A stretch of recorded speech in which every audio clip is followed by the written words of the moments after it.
First of all, Henry, let me say, as a human being, thank you so much for the information that you presented today.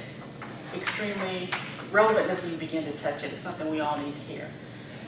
I can identify because I've had my own personal wake-up call, so thank you so much. Now, organize your speech with a particular emphasis on the opening and closing. So let me start with the opening, because Henry's super advanced, so you can take it. And he started out with sort of an analogy of baseball, leading into the numbers, which tied into your title, obviously. But it gave us no clue, no hint about what you were actually going to talk about. So I felt a total, almost complete disconnect, even though at the end of the speech you did kind of bring it back to the beginning. So I think if you had gone up with I actually like the Corvette, pulling up to that gas tank and loading it up. I actually like that.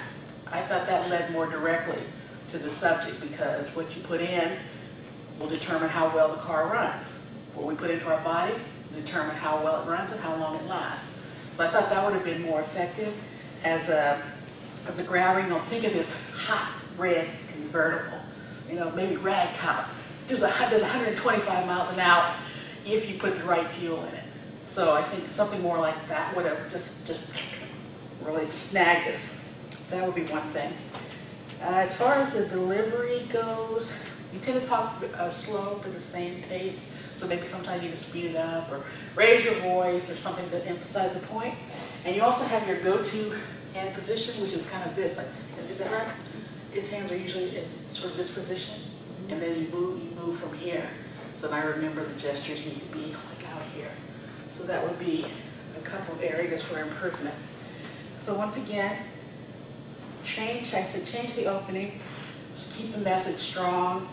After I know you've practiced it a few times, it'll smooth out some of the rough edges. But it was valuable, it was relevant, and it was necessary. So I want to thank you so much for sharing with us today.